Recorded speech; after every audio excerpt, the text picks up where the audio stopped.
Donc l'idée de ce numéro nous est venue parce que, enfin, après le constat surtout que c'est un thème peu exploré. Pardon ? Non. C'est un thème peu exploré dans la littérature. Enfin, il l'est, mais surtout à partir de régions bien spécifiques, puisque c'est surtout les relations transsahariennes qui ont fait l'objet d'une littérature abondante, et en particulier à travers la revitalisation du commerce transsaharien à l'époque contemporaine, qu'il s'agisse du commerce de biens ordinaires et surtout des migrations à travers le Sahara. Alors comme la revue Confluence Méditerranée avait précédemment publié un numéro spécifique sur les migrations, dans le numéro Afrique-Orient, il est vrai qu'il n'y a pas un article spécialement consacré à la question des migrations qui est évidemment centrale. Alors, une chose aussi que je tenais à dire, c'est que quand on parle des relations entre l'Afrique subsaharienne, le Moyen-Orient et puis aussi le monde turco et le monde turco-iranien, c'est surtout le Maghreb aussi qui est le point de focalisation.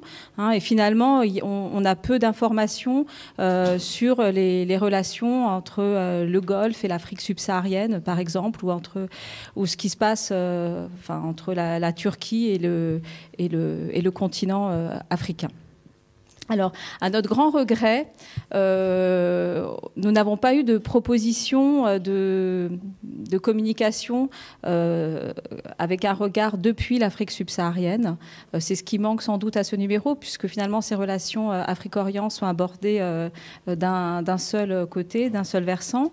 L'autre regret aussi, c'est que, alors bon, c'est une remarque surtout personnelle, mais on a finalement on n'a aucune communication sur le commerce de biens ordinaires, alors qu'aujourd'hui, quand on parle des relations Afrique-Orient d'un point de vue économique et commercial, on fait soit une lecture très géopolitique sur le Sahel comme zone de trafic, et avec un lien un peu trop rapide et réducteur entre les événements géopolitiques, terrorisme islamique, pour utiliser des expressions que je n'aime pas, et trafic en tout genre, et en amalgamant les deux. Donc voilà, de ce côté-là, le numéro aussi, je trouve, présente un manque. Mais plusieurs articles reviennent alors sur les investissements financiers, bancaires, provenance du Golfe ou de la Turquie ou d'Afrique du Nord qui sont opérés au sud du Sahara. Il y a un article très original aussi qui traite des relations entre l'Iran et l'Afrique subsaharienne et quelle place occupe l'Afrique subsaharienne dans la politique étrangère iranienne. C'est un article d'Aladji Bouba Nouhou. Outre cet article, d'autres auteurs évoquent les relations entre l'Afrique subsaharienne et le Moyen-Orient à travers les investissements économiques ou à travers les tensions autour de l'accès aux ressources. Alors effectivement, ce qui est très frappant, c'est qu'il y a beaucoup d'écrits et d'analyses qui sont consacrés à la Chine-Afrique, et très peu finalement d'analyses sur les investissements arabes en Afrique subsaharienne. Alors bien sûr, il y a les investissements du Golfe qui ont fait l'objet d'une attention particulière, notamment aussi le phénomène de rachat de terres en Afrique subsaharienne par la Libye, par plusieurs pétromonarchies. Ça, c'est un thème qui est relativement couvert. Oui, je le veux bien. Je tiens à signaler que dans ce numéro, il y a aussi, dans cette optique, un article très original qui a été écrit par Romain Calvary sur la trajectoire d'un homme saoudien et le rôle particulier qu'il joue en Éthiopie, avec une approche très micro. Voilà, mais encore une fois, ce numéro se veut exploratoire et et a finalement montré que voilà, il y a eu, enfin, qu'il y a quand même beaucoup de choses qui se réactivent et qui s'intensifient en termes de liens entre le monde arabe et le monde turco-iranien et l'Afrique subsaharienne, et que justement les analyses sont peu abondantes sur ce thème.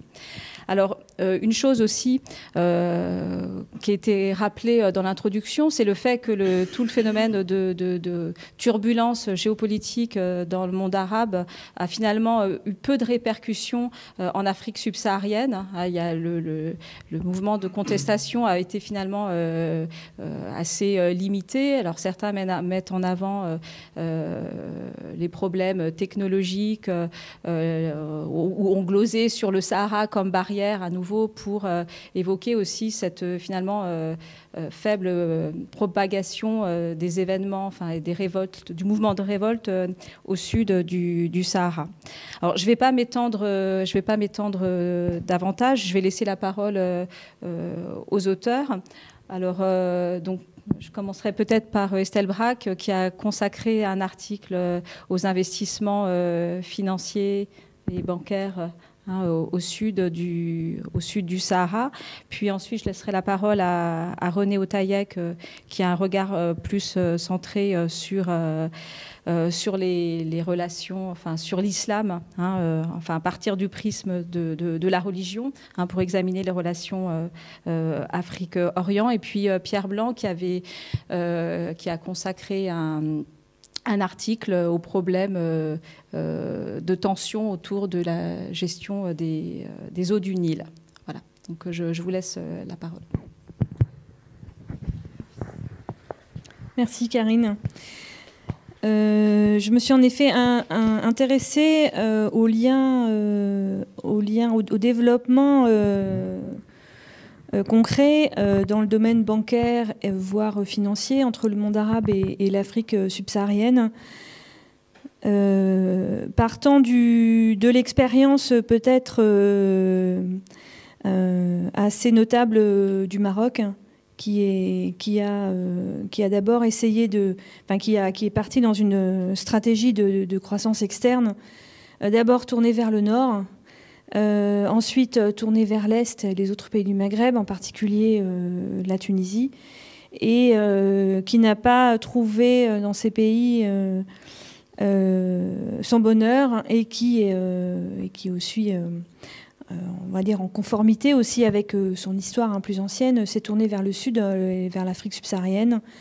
Et le domaine bancaire est assez significatif en fait de la stratégie des banques marocaines vers le sud.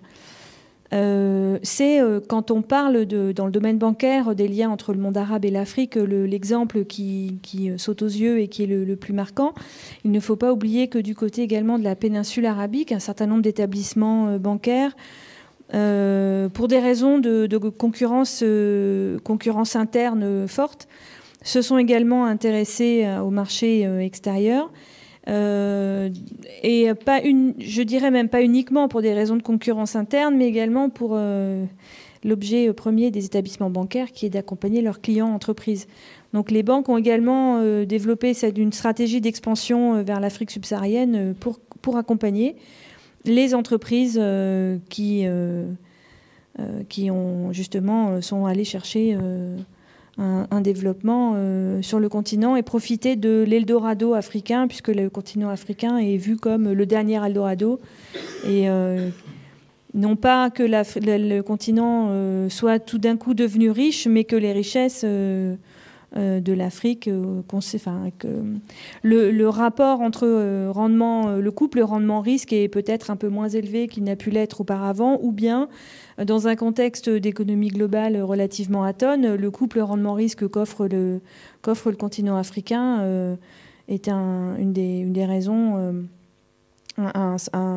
représente un intérêt fort. Alors, dans les établissements bancaires, donc, pour revenir sur l'expérience du Maroc, nous avons les grandes banques marocaines, BMCE, qui a racheté le réseau de Bank of Africa, qui a maintenant une trentaine d'années d'existence.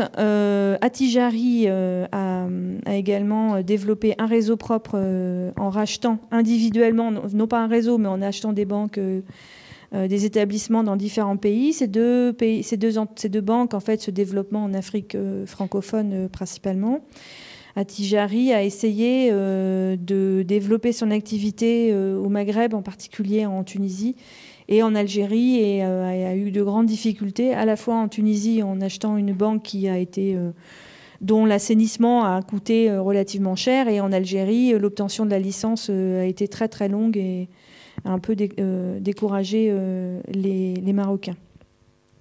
Alors, il se développe sur une activité bancaire, mais également sur une activité assurance, par l'intermédiaire notamment de Wafa Assurance, et également d'autres acteurs de mémoire, pour sauf erreur, Sanlam, qui développe une activité sur le continent africain, et vont également, donc, comme je l'ai mentionné, de pair avec un développement des entreprises marocaines, que ce soit dans le top des entreprises, top 250 des entreprises africaines en matière de capitalisation. On retrouve quelques marocaines, et notamment dans l'immobilier, enfin la construction, l'immobilier, les ciments, les phosphates, quoique le CP n'est pas coté, mais on a au-delà des services financiers. Du côté des pays du Golfe, des banques du Qatar comme la QNB, Qatar National Bank, s'intéressent également au continent. Et puis,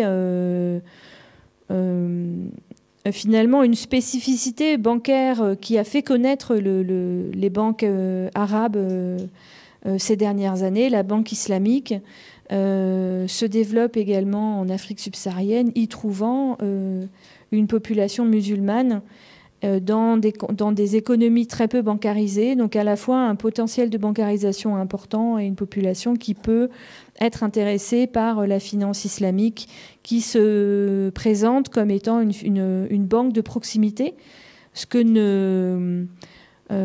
ne sont pas forcément les grandes banques présentes sur le continent africain, qui sont, comme je l'ai mentionné tout à l'heure, qui se sont d'abord développées en accompagnement des grandes entreprises et pour le financement du commerce extérieur en particulier, et du commerce des ressources minières, pétrolières, enfin des ressources naturelles africaines.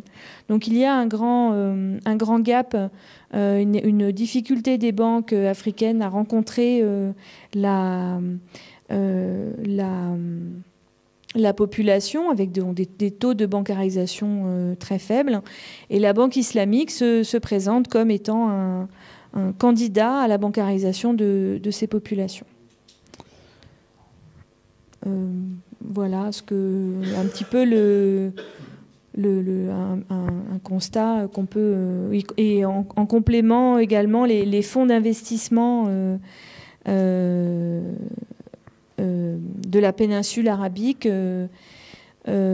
qui voit donc un intérêt dans l'achat, dans l'investissement de terres à but productif, mais également dans une certaine mesure pour les plus téméraires, un investissement à but beaucoup plus court-termiste et voire spéculatif, puisqu'on trouve justement sur le continent africain des investissements dans des fonds avec des taux des rendements de l'ordre de 40%, donc avec un couple risque-rendement très élevé. Donc, donc un risque également de perte très élevé.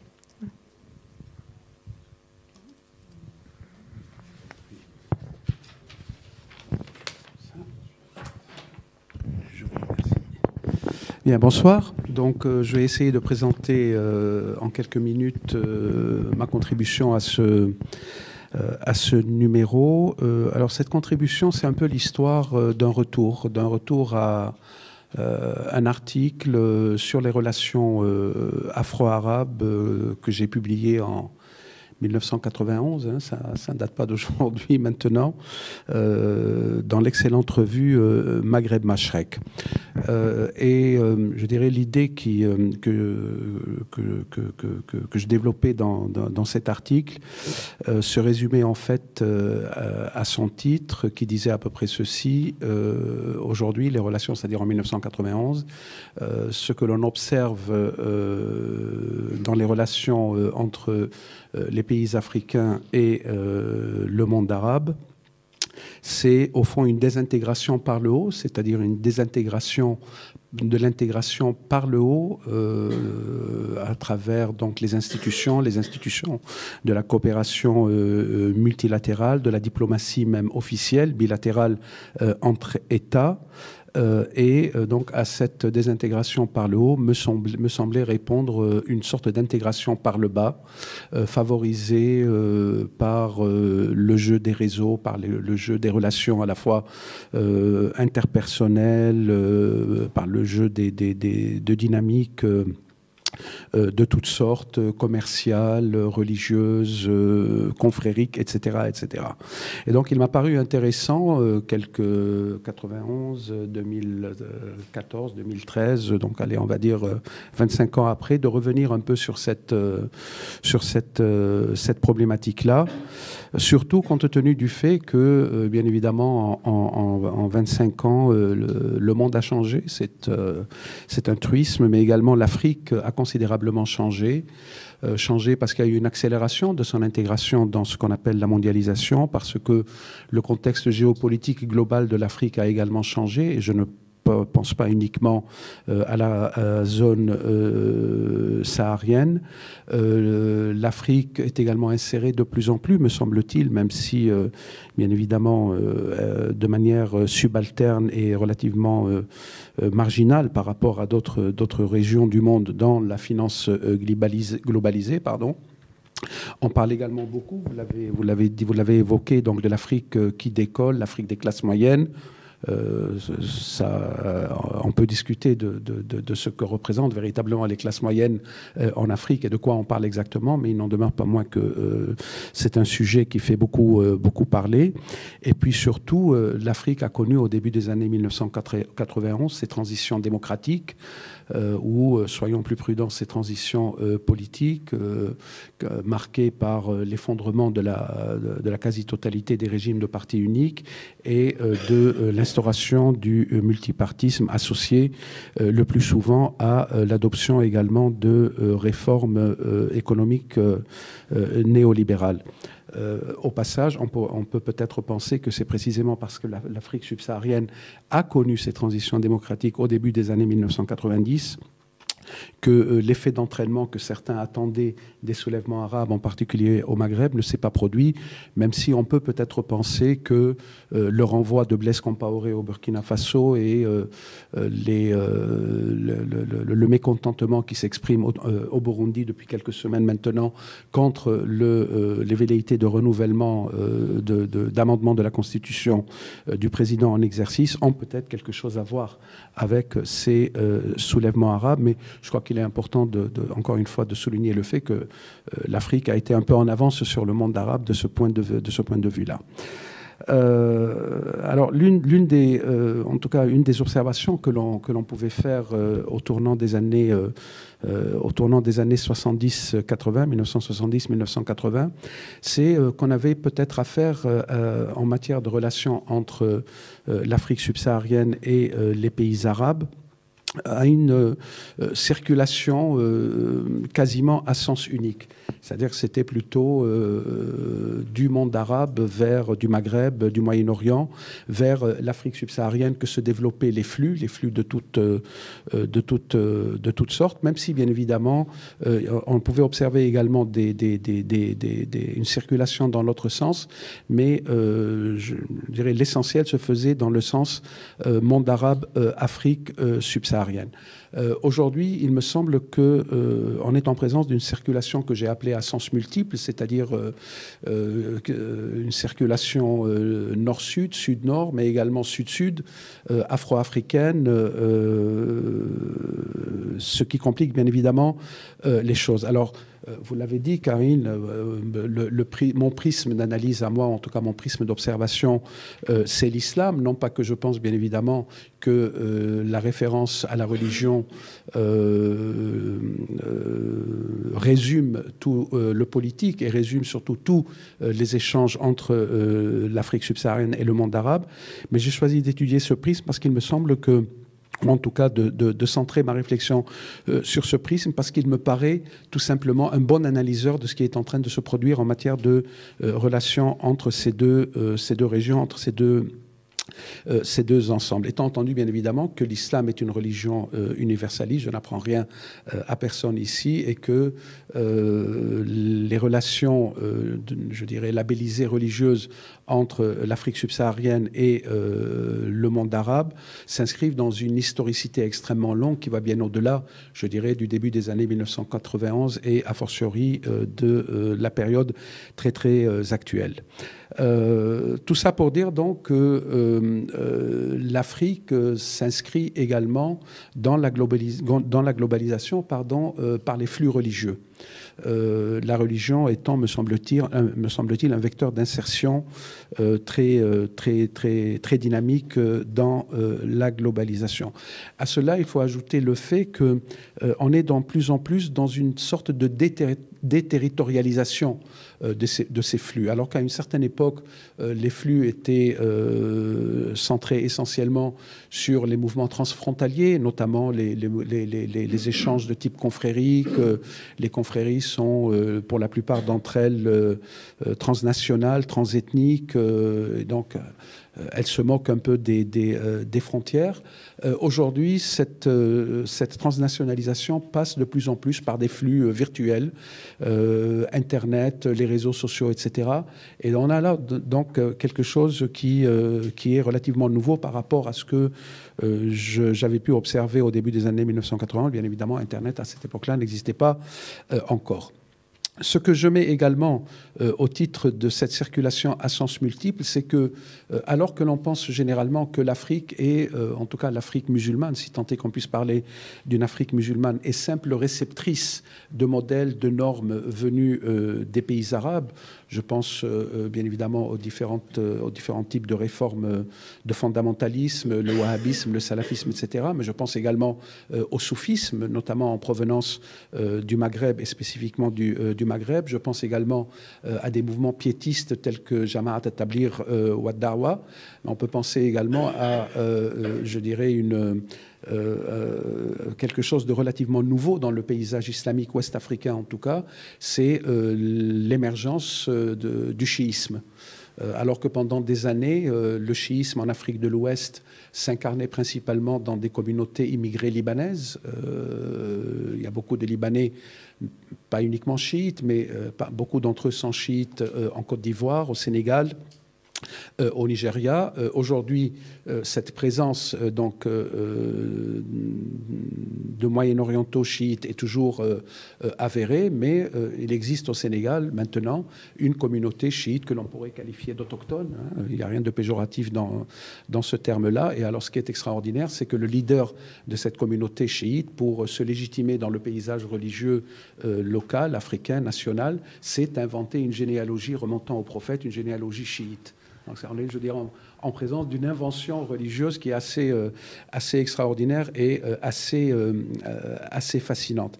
Et donc, tout ça pour dire que l'Afrique, aujourd'hui, donc, n'est plus simplement réceptrice de modèles et de normes religieuses, elle est également exportatrice, elle est productrice, elle est exportatrice de normes et de modèles religieux. On peut penser évidemment aux marabouts. Pendant des décennies, voire même pendant des siècles, l'image que l'on avait des marabouts, c'est une espèce de petits fabricants d'amulettes, de gris-gris, etc., dans son petit coin, dans son terroir, dans son village, avec quelques personnes autour de lui. Aujourd'hui, les marabouts ayant une réputation internationale sont légion. Ils voyagent énormément, ils se déplacent. Et alors, ce qui est extraordinaire, c'est que même dans les pays du Golfe que tu as évoqué tout à l'heure, même parmi les plus rigoristes d'entre eux, et je pense à l'Arabie saoudite, on fait également appel aux marabouts. Alors ça se fait sous le manteau, ça ne se divulgue pas trop, mais ce sont des choses qui se font couramment, de manière, je dirais, un peu plus, non pas sérieuse, parce que c'est très sérieux, mais de manière un peu plus légitime, entre guillemets. On peut également penser aux oulémas mauritaniens. Il faut savoir que la Mauritanie a été de tout temps un grand foyer de culture religieuse musulmane, et aujourd'hui, depuis plusieurs décennies, depuis une vingtaine d'années maintenant, les oulémas, les spécialistes de droit musulman mauritaniens s'exportent très très bien. Ils s'exportent très bien, y compris dans les pays du Golfe, où a priori on pourrait penser qu'il y a en la matière des spécialistes reconnus. Or, il se trouve que ces oulémas mauritaniens sont également extrêmement recherchés. Donc, toutes ces dynamiques que je passe en revue dans cet article, il participe de ce que j'ai appelé, en paraphrasant très librement la sociologue des religions Daniel Hervieux-Léger, de production islamique de la mondialisation. Daniel Hervieux-Léger parle de production religieuse de la modernité, donc je l'ai copié ignominieusement, et je parle donc de production islamique de la mondialisation pour signifier un peu le sens de ces différentes dynamiques, et pour souligner également le fait qu'on est également, et c'est une autre, je dirais, idée relativement originale par rapport à mon papier de 1991, on est dans des mobilités de plus en plus importantes. On est dans de la circulation, comme je l'ai dit tout à l'heure, on est dans de la mobilité, on est dans de la fluidité. Alors, il y a bien évidemment les flux migratoires. Je n'en suis pas un spécialiste. On peut se référer aux travaux des anthropologues, des démographes en la matière. Je pense en particulier à Sylvie Bredlou, mais pas uniquement. Mais aujourd'hui, alors, à un moment où en Europe, on parle beaucoup des migrants, des boat people qui viennent des côtes libyennes, voire même des côtes orientales de la Méditerranée, il est peut-être important de rappeler que les migrations intra-africaines sont un phénomène extrêmement ancien, et que les migrations d'un pays africain à un autre sont aujourd'hui encore très largement supérieures à ces migrations vers l'Europe. Et j'attire l'attention dans mon papier sur le fait que sur la longue route des migrations, les candidats au départ, pour beaucoup d'entre eux, s'arrêtent dans les pays traversés.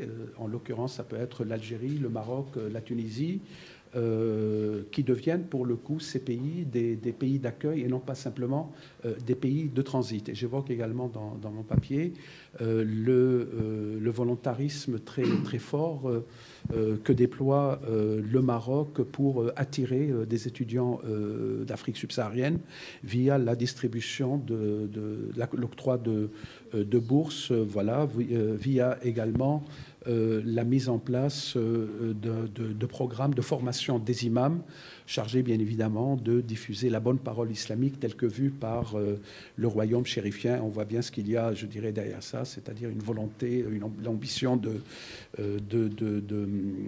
croiser le fer d'une certaine façon avec les oulémas formés dans des pays je dirais, plus rigoristes, plus fondamentalistes, en particulier les pétromonarchies. Je souligne également dans mon papier le développement assez extraordinaire de l'humanitaire musulman, qui démarre péniblement il y a une vingtaine d'années de cela, voire même davantage. La première manifestation, c'était dans le contexte de l'invasion soviétique de l'Afghanistan. Par la suite, le mouvement s'est déplacé en Afrique subsaharienne, au Soudan, et donc depuis plusieurs années maintenant, cet humanitaire musulman s'est beaucoup professionnalisé, s'est beaucoup diversifié. Assez curieusement d'ailleurs, en copiant assez souvent les méthodes de travail des organisations humanitaires occidentales, voire même pour certaines d'entre elles confessionnelles. Et donc l'humanitaire musulman, qui peut donner lieu également à des actions prosélytes, mais je pense qu'ils ne sont pas les seuls dans ce cas-là, participe aujourd'hui de cette mobilité extrêmement importante. J'évoque également dans mon papier, mais rapidement parce que je n'avais pas suffisamment d'éléments pour cela, et j'étais très, très intéressé par votre votre propos, le développement d'une finance islamique, c'est-à-dire qui se veut en rupture avec, ou en tout cas qui a l'ambition d'être en rupture avec les règles de la finance internationale classique, etc., qui dessine une sorte d'économie morale de la finance labellisée islamique. Je ne sais pas quel est le crédit que l'on peut accorder à cet estampillage. Je ne sais pas dans quelle mesure il y a invention d'une nouvelle finance islamique, mais en tout état de cause, on a là un domaine qui, dans l'ordre du symbolique, participe également, et de la finance, bien évidemment, participe également de cette mobilité-là. Et donc, pour conclure, parce que je crois que j'ai été déjà un peu long, donc si je devais faire un retour sur les conclusions que je tirais en 1991, je dirais qu'aujourd'hui, le constat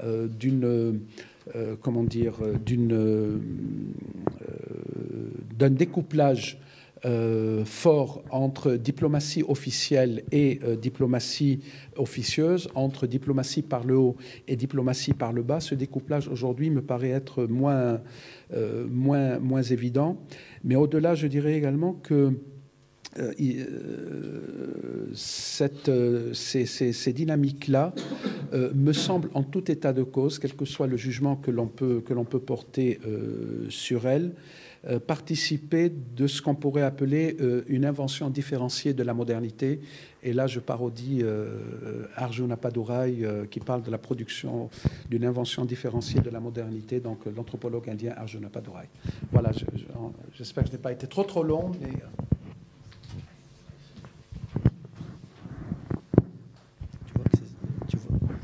Tu vois, Karine, que c'était pas utile que j'intervienne.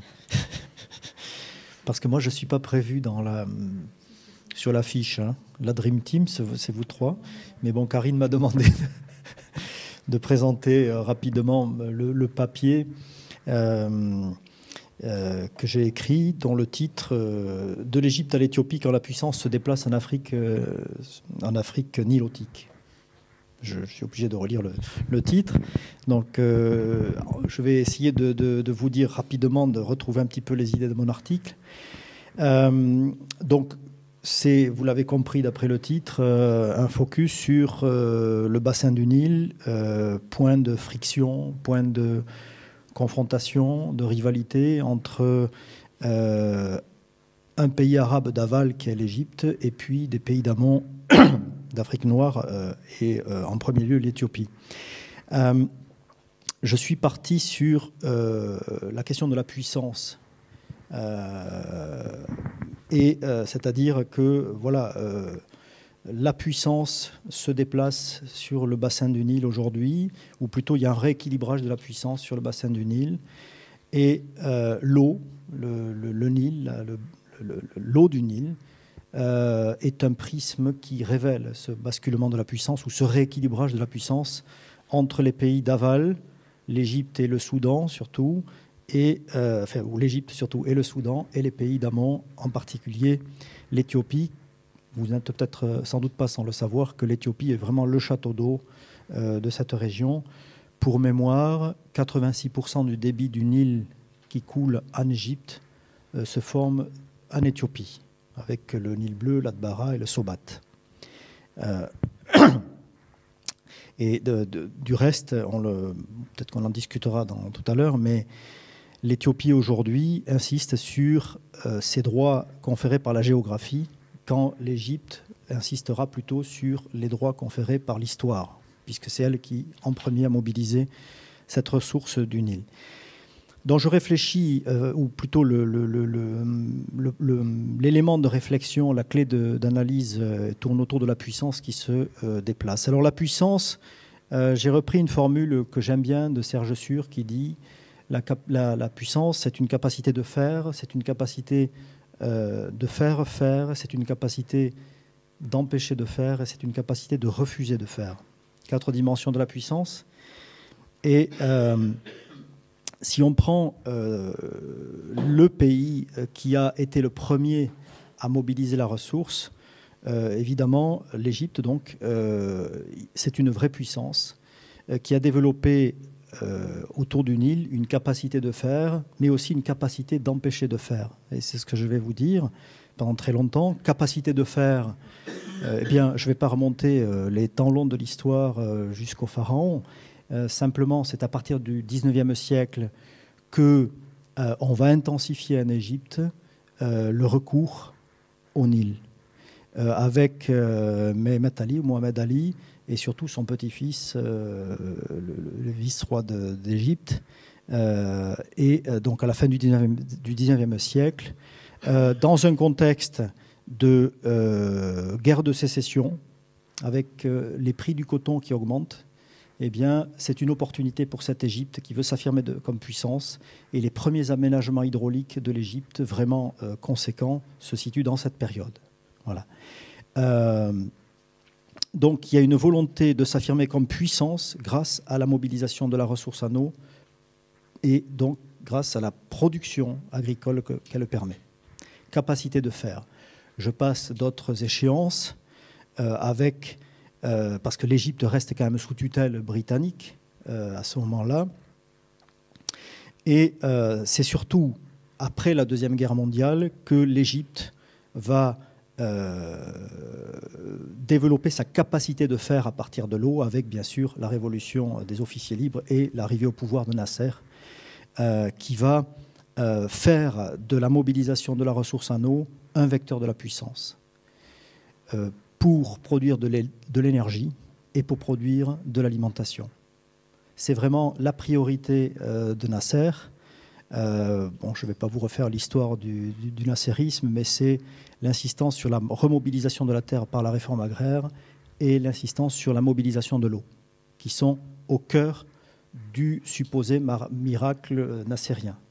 Parce qu'on a à ce moment-là, il y avait 1 million d'habitants, je crois, en Égypte à ce moment-là, et les besoins alimentaires en particulier sont pressants. Et l'Égypte veut assurer sa sécurité alimentaire pour en finir avec la fragilité politique, la tutelle. S'affirmer comme puissance alimentaire ou comme pays à sécurité alimentaire, c'est aussi se départir des éventuelles influences. Donc, d'où l'insistance sur la mobilisation de l'eau et de la terre. Et évidemment pour l'électricité. Donc capacité de faire qui est sur laquelle Nasser insiste avec tous les aménagements, je ne vais pas rentrer dans le détail de tout ça, avec une capacité de production agricole qui augmente beaucoup, mais pas suffisamment pour combler l'augmentation de la population, puisque la maîtrise de la natalité n'est pas au rendez-vous, ni dans les années nassériennes, et encore moins dans les années de gouvernance de Sadat et de Moubarak. Capacité de faire qui est encore au cœur de l'agenda politique égyptien, sous Moubarak, qui va essayer de créer une nouvelle vallée dans le désert, toujours dans cet esprit un peu pharaonique. Hein.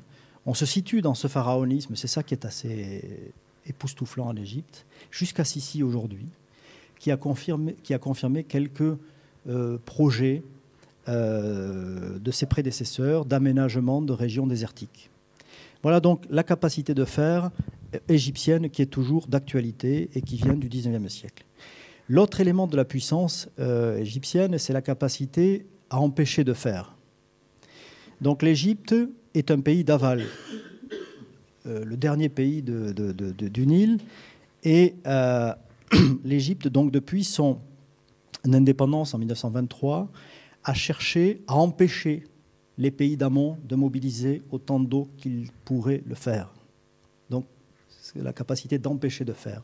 Avec un premier accord en 1929 qui signé entre l'Égypte d'une part et l'Angleterre, après l'indépendance de l'Égypte, l'Égypte s'assurant que l'Angleterre n'allait pas faire d'aménagement dans le territoire soudanais, sur le territoire soudanais, puisque c'est l'Angleterre qui exerce sa tutelle sur le Soudan. Et puis cet accord de 29 est revisité en 59, c'est-à-dire après l'indépendance du Soudan. L'Égypte a voulu verrouiller les choses en quelque sorte dans les années nassériennes, alors même que Nasser affirmait l'importance du Nil dans son projet politique, il fallait contrôler les prélèvements en amont de l'eau. Et donc, l'Égypte a signé un accord avec le Soudan, nouvellement indépendant, mais en excluant totalement les pays d'amont, en particulier l'Éthiopie. Exclusion totale.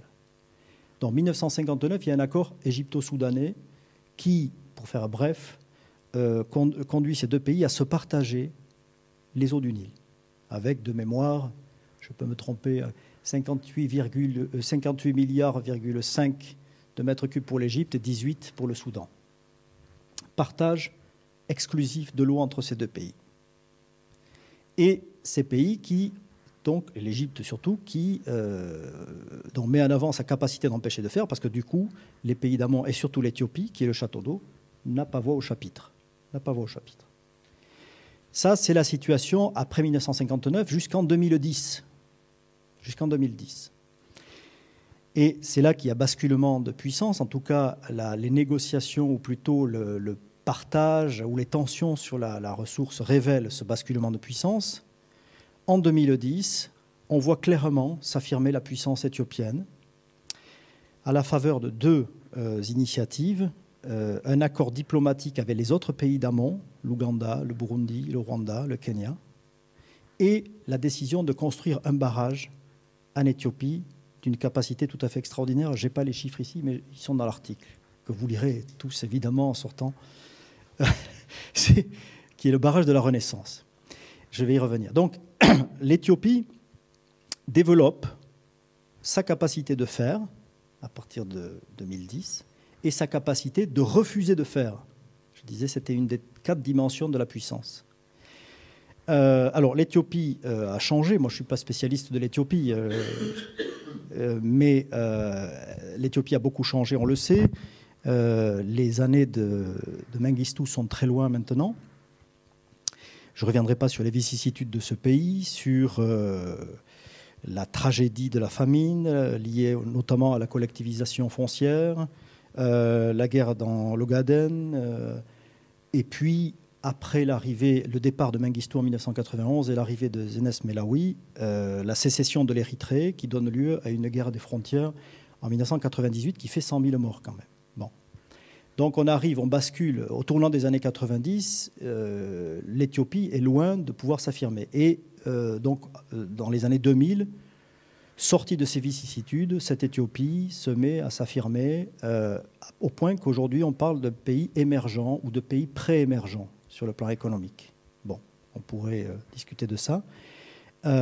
Et pour revenir au Nil, ça va donner lieu donc au déploiement de 2 capacités, la capacité de faire et la capacité de refuser de faire. Donc la capacité de faire, eh bien, c'est la décision prise par l'Éthiopie de construire, entre autres, ce grand barrage de la Renaissance. Moi, je suis très intéressé par les noms que l'on donne à ces grands ouvrages. C'est jamais neutre. Quand c'est pas le nom d'un, voilà, quand c'est pas le nom d'un, oui, le lac Assad, hein, c'est vraiment, ça traduit, c'est une belle traduction de ces régimes autoritaires. Voilà, le barrage Atatürk et le barrage Assad, voilà, sont des exemples. Il y en a d'autres. Et là, c'est le barrage de la Renaissance. Hein. Autrement dit, en Éthiopie, ce barrage est vu comme un moyen d'affirmer la Renaissance. Et plus que ça, ce barrage est au cœur de la Renaissance éthiopienne, avec une vocation qui est moins alimentaire que énergétique, à la différence du lac d'Assouan, hein, qui était à double vocation énergétique, mais surtout alimentaire. Là, dans le cadre du barrage de la Renaissance, on est surtout dans la production d'hydroélectricité.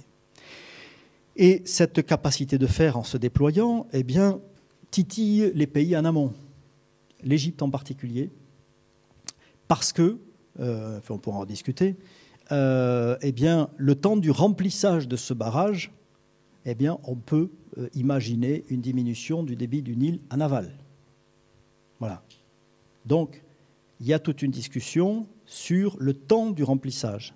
Selon que vous le remplissiez en 5 ans ou en 10 ans, ce n'est pas la même chose. Vous retenez moins d'eau. Bon. On pourra revenir sur ce débat un peu technique. Donc, ça, c'est le premier point. Donc, la construction du barrage pose problème à l'Égypte, surtout. Et deuxième capacité que l'Éthiopie développe, c'est la capacité de refuser de faire, pour reprendre l'une des 4 catégories. Autrement dit, l'Éthiopie refuse d'appliquer l'accord de 1959 que l'Égypte et le Soudan imposaient de facto.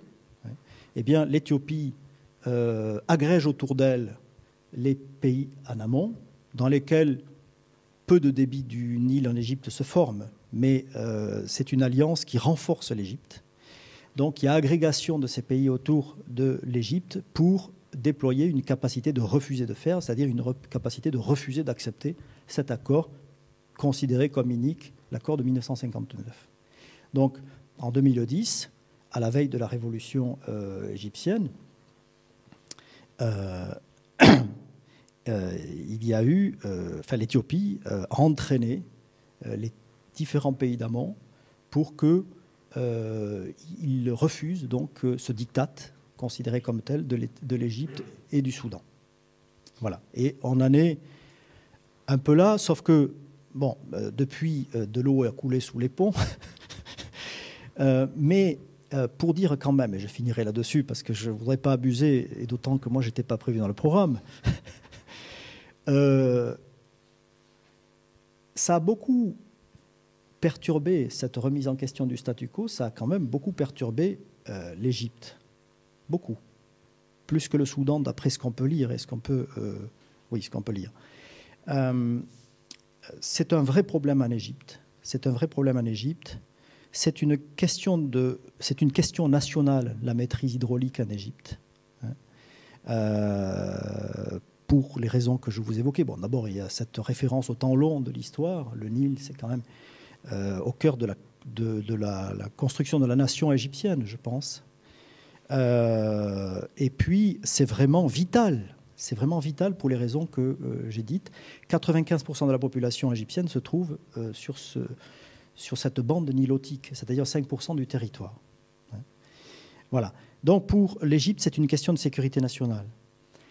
Et quand on est rentré dans cette transition politique en Égypte à partir de janvier 2011, 25 janvier 2011 et 11 février 2011, le départ de Moubarak. Donc quand on est entré dans cette transition politique, il est bien trop tôt pour dire que c'est une transition démocratique. Eh bien, cette entrée dans cette transition politique a coïncidé avec ce durcissement sur les relations hydropolitiques entre l'Éthiopie d'une part et ses alliés et l'Égypte d'autre part.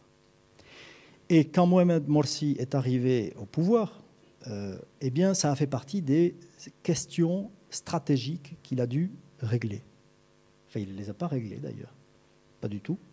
Il y a eu une réunion en juin 2013, c'est-à-dire quelques jours avant les grandes manifestations organisées par Tamarod et le retour au pouvoir de l'armée. Il y a eu une réunion qui était normalement à huis clos. Enfin, elle n'était pas publique.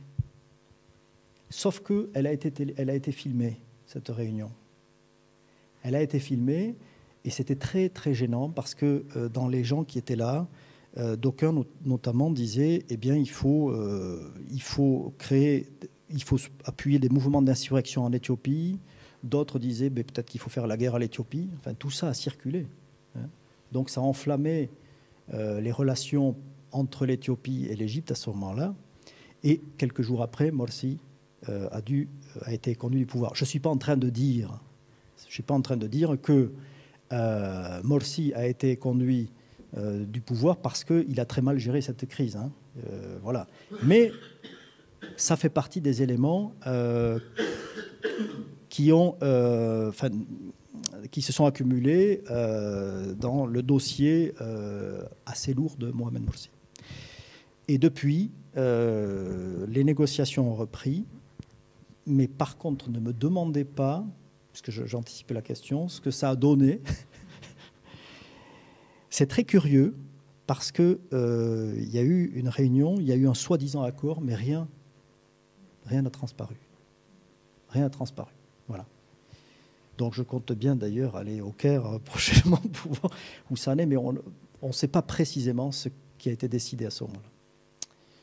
Voilà ce que je voulais vous dire trop rapidement sur ce basculement de la puissance. En tout cas, voilà, la question hydropolitique révèle pleinement ce transfert de puissance d'un pays arabe d'Afrique du Nord vers un pays d'Afrique noire qui est en amont, l'Éthiopie. Voilà, en espérant que ça a été clair.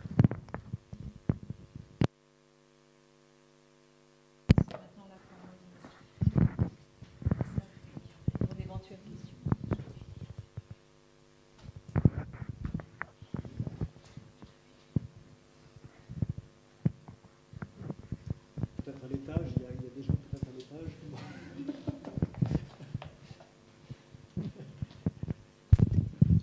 Moi, je voulais juste vous poser une question peut-être un peu saugrenue, parce qu'on parle Afrique-Orient, mais Israël, vous n'en avez pas du tout parlé. Je sais qu'au niveau diplomatique, pour des raisons évidentes, notamment de votre Conseil de sécurité, ils développent une diplomatie importante. Au niveau relations autres, économiques, alors avec tous les problèmes des Juifs d'Afrique de l'Est qui sont arrivés, enfin leur position, c'est encore autre chose, mais est-ce que vous avez eu des informations sur des relations Israël-Afrique? Alors il y a eu bien avant l'Israël et l'Afrique du Sud, mais bon, ça date d'avant l'arrivée de Mandela, mais depuis je réponds en fait, nous avons coordonné le numéro A2 avec Sébastien Abyss. L'appel a été large. C'est vrai que nous n'avons pas eu d'informations ni de propositions sur ce chapitre-là. Ça a été évoqué dans le numéro des migrations, je pense. Enfin, la question des migrations, non. Voilà, des migrations éthiopiennes et autres en Israël, et puis les tensions aussi actuelles qui sont créées. Mais en toute franchise, non. Enfin, pas d'éléments particuliers à apporter sur ça, et on n'a pas eu de contribution. Alors après, je ne sais pas si...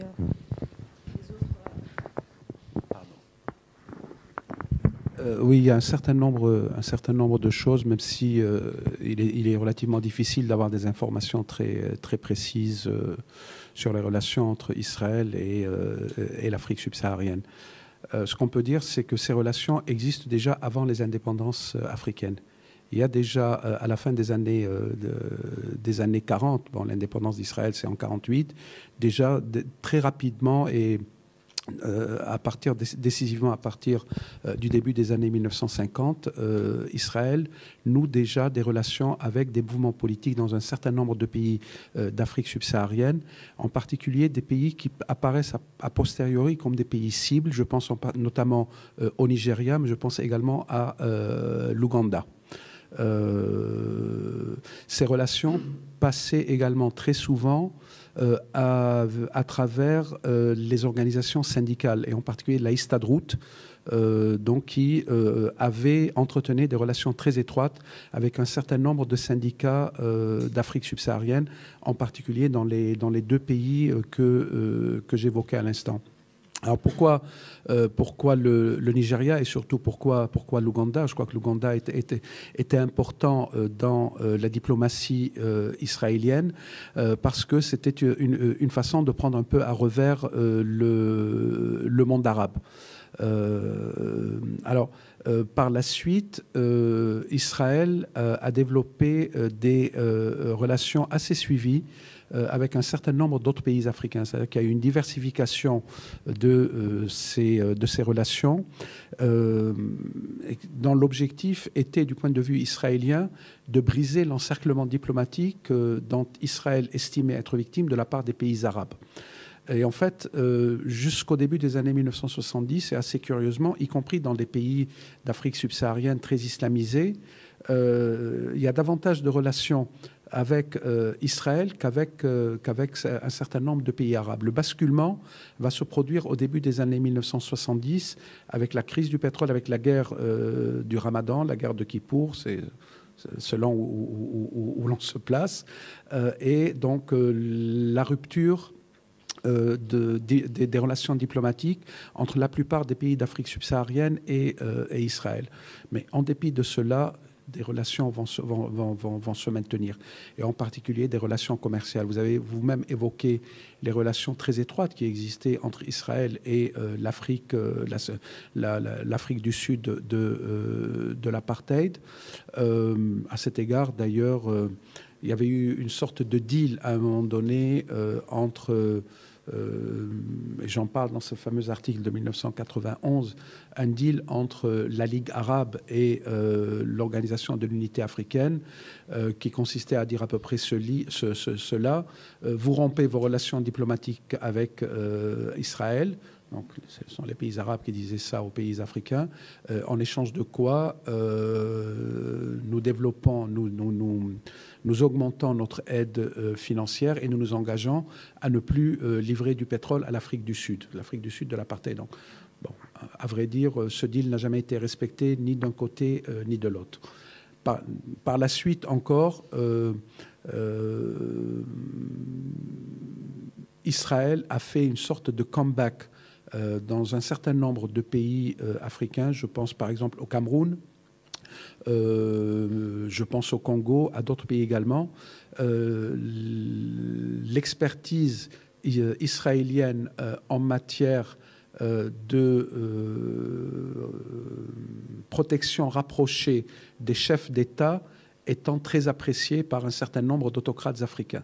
Donc, ce que je veux dire par là, c'est qu'on est vraiment, je dirais, dans des relations très, très, très complexes, très anciennes également, et qui, je dirais, ne suivent pas les lignes de clivage habituelles, islam, Israël, antisionisme, etc. etc.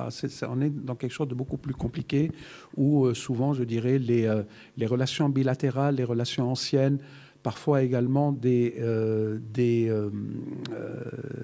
éléments d'ordre religieux interfèrent, comme par exemple le fait que pour beaucoup de chrétiens d'Afrique subsaharienne, Nigeria, des chrétiens des pays d'Afrique orientale, etc., le pèlerinage en Terre Sainte repose également ou entretient également une sorte de, je dirais, de flamme ou de relations particulières vis-à-vis de la terre d'Israël, vis-à-vis de la terre d'Israël. Et le filon est très bien exploité également par les agences de tourisme israéliennes. Alors on pourrait évoquer, bien évidemment, Entebbe, on pourrait évoquer tout un tas d'autres événements, mais je pense que la toile historique de fond sur laquelle se déroulent tous ces événements, elle est en gros celle que je viens d'esquisser à très grand trait.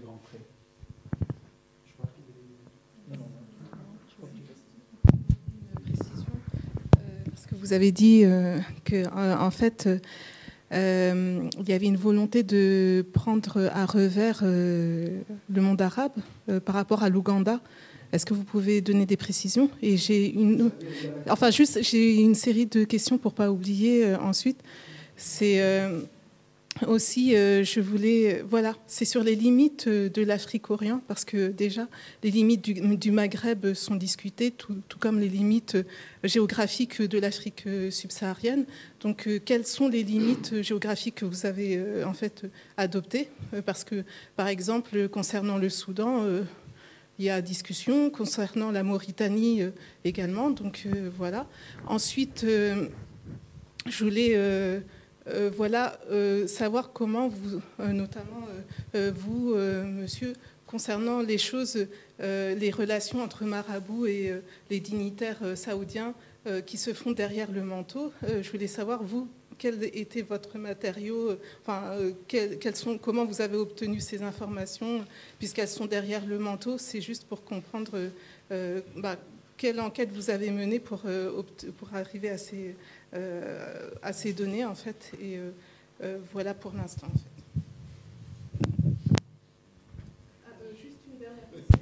Je voulais savoir aussi si la thématique d'Afrique-Orient est très peu investie. Je voulais savoir si en langue anglaise, la situation était la même chose en fait. Simplement, parce que toi, tu vas aller... C'est simplement un élément de détail, mais Karine va vraiment développer. Un petit complément, c'est vrai que la stratégie du contournement avec l'Ouganda, René va peut-être revenir dessus, on peut la compléter avec l'Éthiopie.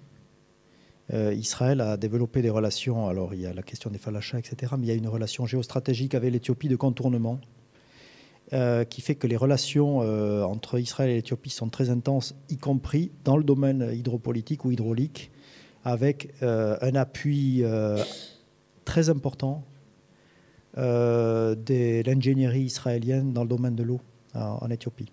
Voilà. En vertu de l'ancien principe, les ennemis de mes ennemis sont mes amis.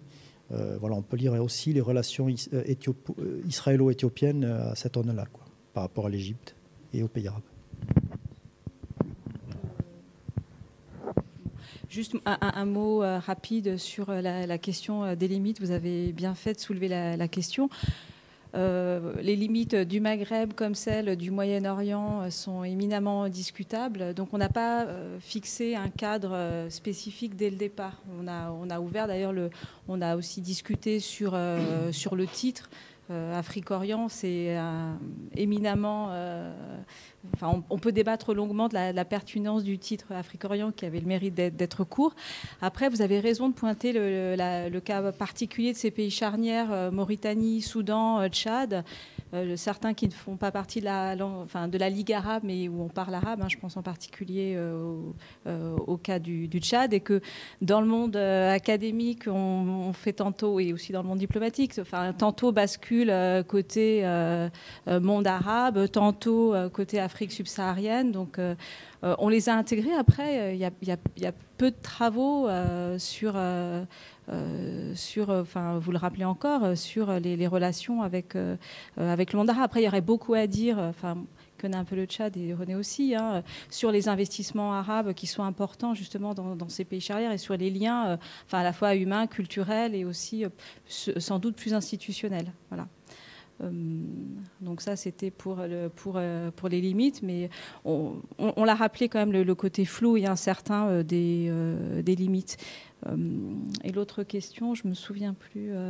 Oui, en langue, dans le monde anglo-saxon.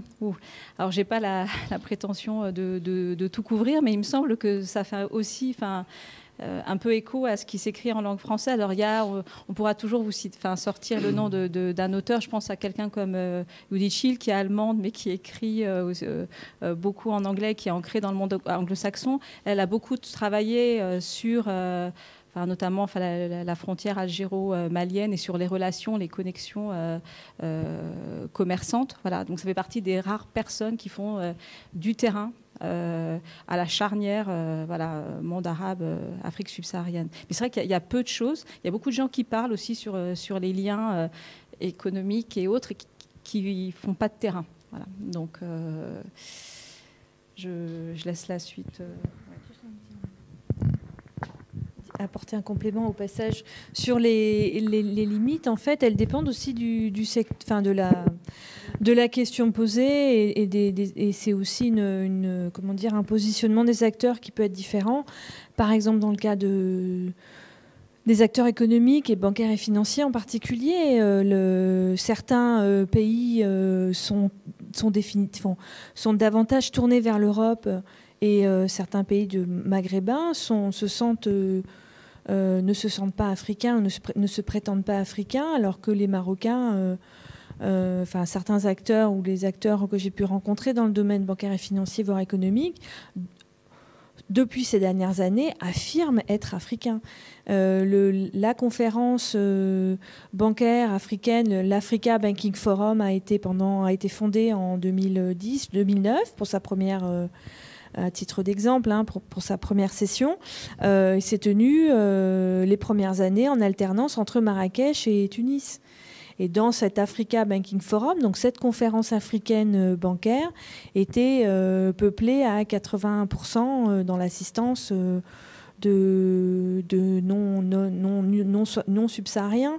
Et au bout d'un certain nombre d'années, donc à partir de mémoire de 2012, la conférence se tient dorénavant à Abidjan, ce qui a du sens. Mais donc c'est aussi cette question en fait de la cohésion globale des différents pays du continent qui ne se considèrent pas tous, enfin en tout cas les acteurs ne se considèrent peut-être différemment à des degrés divers, comme africains ou maghrébins, en l'occurrence sur les deux distinctions que l'on peut faire. Merci. Je ne sais pas s'il faut ajouter quelque chose à ce qui vient d'être dit, si ça répond à votre question en tout cas. Non, mais j'y viens, ne vous inquiétez pas. Mais d'abord, oui, alors je tire cette information du travail d'un collègue sénégalais qui s'appelle Ousmane Khan, que vous connaissez peut-être, qui a fait sa thèse avec un grand spécialiste, il y a plusieurs années de ça, avec un grand spécialiste, un des grands spécialistes du monde arabe et musulman, qui était Rémi Levaux. Et qui est aujourd'hui professeur, je crois, à Boston University. Et j'ai travaillé donc avec Ousmane Khan, mais également avec d'autres chercheurs africains et non africains, il y a 2 ou 3 ans de ça, à la réalisation d'un rapport sur les dimensions transnationales de l'islam en Afrique de l'Ouest. Et donc, je me référais là très, très précisément à la contribution d'Ousmane Khan dans à cette étude. Pour en revenir à cette stratégie de contournement israélienne de contournement, donc, ce qu'il faudrait ajouter également à ce que vient de dire Pierre, c'est que le Sud-Soudan représentait également de ce point de vue-là un enjeu extrêmement stratégique. Et dès les débuts de la rébellion dans le Sud-Soudan, Israël a soutenu cette rébellion-là. D'abord pour embêter le gouvernement de Khartoum et ensuite pour embêter l'Égypte, parce que l'Égypte a toujours considéré, je crois que tu l'as dit à demi-mot dans ta présentation, le Soudan a toujours représenté pour l'Égypte une sorte de profondeur stratégique, même si alors on ne va pas remonter jusqu'au temps du condominium, mais dire c'est une donnée qui est toujours, en tout cas qui a été figurée pendant très longtemps au cœur de la réflexion stratégique égyptienne. Voilà.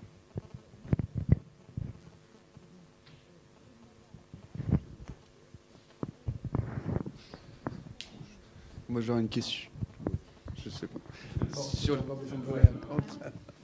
Une question sur les ambitions économiques des pays arabes vers l'Afrique. On a parlé beaucoup du Maroc, on a parlé des pays du Golfe, on parle de la Tunisie qui a une ambition affichée, on parle de l'Algérie peut-être plus tard. Moi justement c'était la place de l'Égypte dans le développement économique de l'Afrique, peut-être en lien justement avec la question des eaux du Nil. Et voilà, comment vous voyez, quelle place vous voyez pour l'Égypte dans le développement, enfin, volonté d'être un hub pour aborder l'Afrique. Et l'autre question sur les investissements des pays arabes en Afrique. On parle beaucoup d'investissements en termes de services, la finance, l'assurance, l'immobilier, mais est-ce qu'on voit aussi des investissements plus de production industrielle qui permettront peut-être un développement plus rapide et pérenne de l'Afrique ? Bon, le Maroc a indiscutablement une place à part parmi l'ensemble des pays arabes. Enfin, il me semble-t-il, a affiché aussi ouvertement des velléités de coopération sud-sud et s'investir autant en Afrique sur tous les plans. On a oublié peut-être de rappeler aussi la politique de régularisation des sans-papiers qu'a entrepris le Maroc et dont ont principalement bénéficié les migrants subsahariens. C'est la première fois qu'un pays arabe réalise une telle action, même si après on peut discuter des critères et de l'ampleur du phénomène. Alors pour l'Égypte, moi qui connais peu le pays, je laisserai la parole aux autres, mais il me semble que dans le discours, il y a plus eu un affichage quand même monde arabe qu'une politique résolument tournée vers le continent africain. Alors après, on peut trouver des domaines, peut-être le football où il y a un marquage, un ancrage africain qui est affiché côté égyptien. À l'heure actuelle, je ne suis pas sûre qu'il y ait une politique qui soit clairement définie en Égypte, en tout cas à l'égard de l'Afrique subsaharienne, même si après on peut évoquer les flux l'installation aussi de migrants, l'importance des communautés africaines en Égypte aujourd'hui. Je pense que vous avez des choses à rajouter sur l'Égypte Non, simplement dire, je sais pas, sur l'Égypte, non. Je ne perçois pas une vraie dynamique africaine. Oui, sur l'autre question, sur les investissements autres que financiers, immobiliers, etc., ou l'achat de terres agricoles. Alors je reviens au cas marocain parce que c'est vrai que c'est celui que je connais peut-être un peu mieux. Lors de la fameuse tournée du roi Mohamed VI en janvier-février de 2014, il y a quand même eu aussi la signature et des promesses d'aide à la réalisation d'usines, de cimenteries, enfin vraiment des projets de production industrielle et aussi dans le domaine agricole. Donc on n'est pas uniquement dans des flux financiers et de l'immobilier. Il y a aussi une coopération concrète dans des ouvrages économiques. Je pense que... Mais ça reste globalement dans l'apport, les sociétés, comment dire, dans le sillage d'M6, il y avait quand même un certain nombre de sociétés marocaines, donc les ciments du Maroc et les phosphates. Et ce sont, il n'y a pas de projet de construction d'usines pour justement l'industrialisation, l'alternative. Une production, par exemple au Gabon, l'obligation qui a été faite en 2012, l'interdiction par contre d'exporter les grumes en l'état et l'obligation de transformer le bois sur place n'a pas, à ma connaissance, bénéficié d'investissements de capitaux arabes. Les investissements qui sont faits dans l'agroalimentaire. Par notamment des Marocains, mais aussi des Tunisiens, avec, j'ai perdu le nom, Poulina notamment, SFBT, qui alors là balaye plusieurs secteurs, mais la grande distribution justement qui s'adresse à une classe moyenne en développement reste du service. Mais il y a assez peu d'industrialisation. Il y a pour la partie industrie est quand même largement financée et contribuée là par la Chine. La Chine et l'Inde interviennent sur la partie construction. Sur tout le continent africain, on a beaucoup parlé de l'Algérie, mais également dans un certain nombre de pays avec un accueil sur place des Africains pas toujours très bénéfique, pas toujours très, très enthousiaste, que ce soit à la fois de la part des Chinois. C'est l'histoire qu'on raconte beaucoup les Africains, les Chinois qui sont venus pour développer la ligne de chemin de fer en Afrique centrale et qui ont, dans le contrat d'exploitation, ont obtenu de pouvoir exploiter l'espace entre quelques centaines de mètres de part et d'autre de la voie ferrée et justement prenaient la terre et l'embarquaient dans des containers et les renvoyaient en Chine pour justement en extraire les matériaux précieux. Donc ça c'est une histoire en fait plus ou moins réaliste, mais qui a beaucoup alimenté une réaction d'opposition vis-à-vis de la Chine qui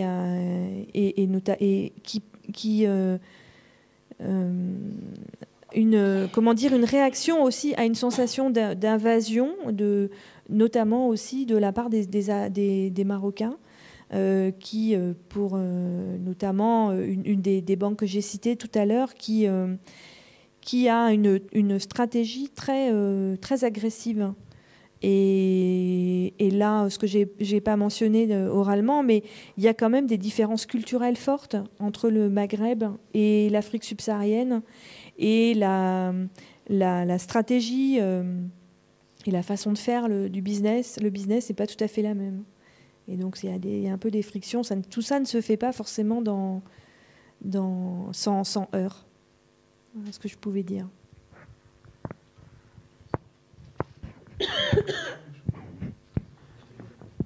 Oui, je voudrais juste ajouter peut-être une chose à propos de l'Égypte. Je crois que très clairement, on peut dire que l'Égypte n'a pas les moyens d'une politique, je dirais, de développement industriel en Afrique. Je parle des moyens financiers. En revanche, l'Égypte a constamment cherché à compenser ce handicap par un investissement dans l'ordre du symbolique et du religieux, et en s'appuyant notamment sur la renommée de l'université Al-Azhar. C'est-à-dire que l'Égypte forme depuis des décennies maintenant des prédicateurs. L'Égypte, un peu comme le Maroc d'ailleurs, accueille depuis des décennies également beaucoup d'étudiants d'Afrique subsaharienne. Elle envoie également des prédicateurs sur place, elle signe des accords culturels. Elle fait finalement ce qu'elle peut faire parce qu'elle ne peut pas faire autre chose, parce qu'elle n'a pas les moyens de faire véritablement autre chose. L'Algérie, je dirais, a peut-être davantage de moyens de ce point de vue-là. Il y a actuellement une thèse en cours qui s'annonce extrêmement prometteuse et qui est centrée sur la question de l'expertise en matière d'extraction pétrolière que l'Algérie est en train de développer en direction d'un certain nombre de pays de la zone saharienne en particulier, et plus particulièrement le Mali et le Niger. L'Algérie, la Sonatrach, a déjà obtenu un certain nombre de concessions dans ces pays-là. Alors l'Algérie n'en est pas au point de concurrencer véritablement, je dirais, les grandes compagnies pétrolières occidentales, mais je dirais la Sonatrach commence à jouer dans la cour des grands, si je puis m'exprimer ainsi. Puis je crois qu'il faut attirer l'attention sur un nouveau venu sur la scène subsaharienne, qui n'est pas un pays arabe mais un pays musulman, c'est la Turquie, qui investit beaucoup depuis plusieurs années, en particulier dans le domaine commercial, qui semble cibler très précisément les pays. Alors pour l'instant, ils ne sont qu'une petite poignée, notamment le Kenya et le Sénégal, donc aux deux extrémités du continent, pour des raisons que l'on peut imaginer, existence d'une petite classe moyenne, voire même pour le Kenya d'une classe moyenne relativement développée, solvabilité, etc., existence donc d'un marché. Et ce qui est intéressant dans le cas de la Turquie, c'est que la diplomatie officielle turque allait de pair jusqu'à ces derniers mois avec celle plus souterraine dirait-on, de la confrérie Gülen. C'est-à-dire que la confrérie Gülen jouait un peu le rôle de courroie de transmission pour la diplomatie officielle. Notamment dans le domaine de l'éducation, puisque la confrérie Gülen s'est spécialisée dans une éducation qui n'est pas une éducation de masse, qui est plutôt une éducation élitiste, donc qui s'adresse à certaines catégories des populations. Depuis le conflit que l'on connaît maintenant entre Gülen et le gouvernement d'Erdogan, je ne sais pas véritablement si cette espèce de partenariat, de partage des rôles en Afrique subsaharienne se poursuit, mais en tout état de cause, telle était la situation à un moment donné. Et la Turquie, je dirais, s'affirme de plus en plus comme un acteur important sur le continent africain.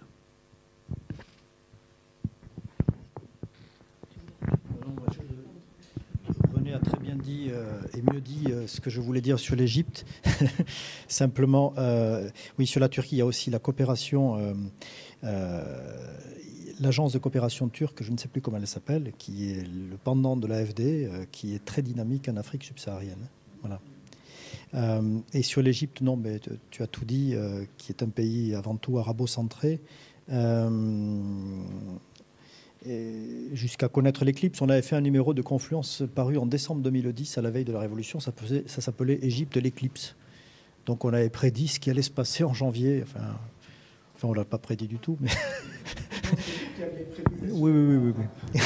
Donc on revenait sur cette centralité de l'Égypte, ou cette ancienne... Donc voilà, le faible tropisme vers l'Afrique subsaharienne s'explique aussi à cette onde-là. Mais je pense effectivement, il y a quand même eu un soft power égyptien avec Al-Azhar, ça c'est clair, une incapacité, je suis tout à fait d'accord, économique à la différence de la Libye. Enfin, tu connais bien la Libye, je ne vais pas en parler comme toi. Donc on n'est pas du tout, on ne peut pas comparer voilà, ces deux pays. Et puis le périmètre immédiat, le voisinage immédiat de l'Égypte est en conflit avec l'Égypte. Enfin, le voisinage africain est en conflit avec l'Égypte. Donc il n'y a pas vraiment de coopération avec ces pays, même si, pour revenir au sujet, pardon, mais dans le cadre de l'initiative du bassin du Nil qui a été initiée par l'ONU, il y a une coopération technique, une supposée coopération entre l'Égypte d'un côté et les autres pays d'amont. Mais la coopération, ça peut être le faux-nez de la symétrie de pouvoir, et ça peut être le faux-nez de l'hydro-hégémonie. Autrement dit, ok, on coopère, on partage quelques données, on coopère, mais on ne va pas sur l'essentiel, c'est-à-dire les Égyptiens ne vont pas sur l'essentiel, c'est-à-dire sur le quota anneaux, etc., etc. Donc la coopération, il faut parfois s'en méfier. C'est une manœuvre dilatoire pour reculer les vraies questions. C'est une autre dimension. Vous avez dit un mot, vous avez abordé la diaspora, mais vous n'avez pas parlé des Libanais, qui me semblent très présents en Afrique. Alors peut-être sans exercer, et d'ailleurs on peut le comprendre, pour se protéger un rôle politique, mais certainement économique. Ah oui, tout à fait, oui. Oui, c'est un aspect. Pardon. Je n'aborde pas cet aspect dans mon papier, mais bien évidemment, c'est un aspect très, très, très, très important. Alors effectivement, cette diaspora qu'on qualifie, qu'on identifie le plus souvent comme libanaise, mais qui est souvent constituée de Levantins, comme on disait à une certaine époque, puisqu'on y trouve aussi bien des Libanais que des Syriens, que des Palestiniens. Alors Levantins, ça réfère effectivement à la période, je dirais, la fin de l'Empire ottoman, ce qui nous dit bien que cette diaspora est présente en Afrique subsaharienne et singulièrement en Afrique de l'Ouest depuis quasiment un siècle maintenant, voire même davantage, puisqu'on peut dater la première vague migratoire en provenance des pays du Levant à la fin du XIXe siècle. Et elle est due à un ensemble de facteurs, le déclin de l'Empire ottoman, s'agissant du Liban, la crise des structures agraires dans le mont Liban, la crise également dans le sud du Liban. Donc, le mouvement s'amorce dès ce moment-là. Il y aura d'autres phases par la suite. Il y aura une phase pendant et après la Première Guerre mondiale. Et puis, il y aura, je dirais, une troisième phase s'agissant spécifiquement du Liban dans les années 70 et 80, c'est-à-dire pendant la période de la guerre civile. Alors, ces Libanais, effectivement, ont construit se sont constitués en vraie puissance économique, commerciale, en particulier dans un certain nombre de pays. C'est le cas du Sénégal, c'est le cas de la Côte d'Ivoire, c'est le cas du Nigeria, c'est le cas du Ghana, c'est le cas de la Sierra Leone. Il ne faut pas oublier que Nabih Berri, le chef du mouvement Amal, est natif de la Sierra Leone. Et il y en a d'autres ainsi. Il y a eu un Libanais qui a été proche conseiller de Jerry Rawlings à un moment donné au Ghana. La communauté libanaise du Sénégal s'illustre régulièrement par des interventions dans le domaine humanitaire, caritatif, etc. Une façon de souligner son allégeance à l'État sénégalais. Mais tout ceci, je dirais, sur fond effectivement de constitution d'une puissance économique et commerciale, étant entendu que depuis plusieurs années maintenant, il y a une nouvelle génération qui ne s'investit plus uniquement dans les activités commerciales qui va de plus en plus vers les activités, vers les professions libérales, avocats, médecins, etc. etc. Donc voilà, je veux dire, c'est une... Alors là où les choses sont difficiles à voir, à analyser, c'est l'interaction avec le politique. On sait qu'il existe des liens, que généralement les leaders de ces diasporas témoignent régulièrement leur fidélité, leur allégeance au pouvoir en place, qu'ils essayent de se ménager. On peut supposer, sans trop se tromper, qu'on est également, je dirais, dans des relations de type un peu clientéliste, mais essayer d'aller plus loin dans la réflexion. Enfin, moi, en tout cas, ce n'est pas une question que j'ai étudiée de près, mais je pense qu'il y a des j'ai eu récemment à lire pour une revue en langue anglaise un article consacré précisément à la communauté libanaise du Sénégal, qui est constituée, je dirais, majoritairement de chiites et de chrétiens maronites.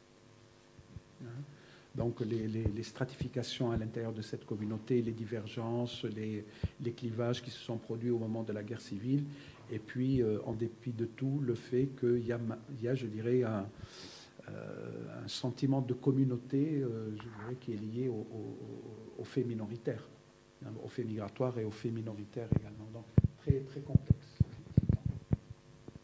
Alors dans le domaine bancaire et financier, on peut noter que les banques libanaises, enfin une banque libanaise est présente en Afrique subsaharienne, mais que très récemment. La Banque du Liban, Crédit du Liban, Crédit Libanais, c'est la même chose, a ouvert une implantation d'abord au Sénégal il y a 5 ans et en Côte d'Ivoire il y a 3 ans.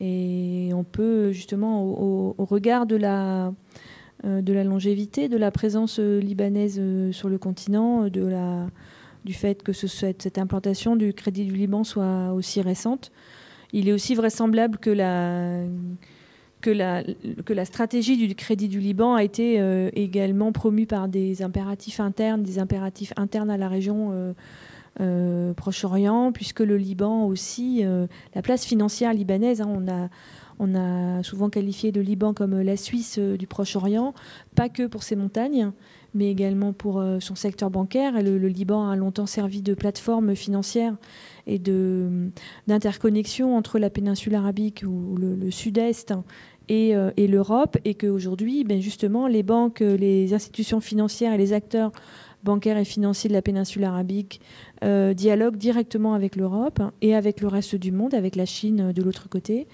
et que donc le Liban a de ce point de vue-là un petit peu perdu de son potentiel et de son intérêt en matière de profit. Et donc c'est pour ça aussi que les banques libanaises sont allées explorer d'autres régions, y compris l'Irak, qui a été le lieu d'implantation, enfin là je parle il y a 5 ou 6 ans. Et donc le Sénégal et la Côte d'Ivoire font certainement partie de cette stratégie. On arrête là. Nous vous remercions de votre présence et de votre participation. Merci.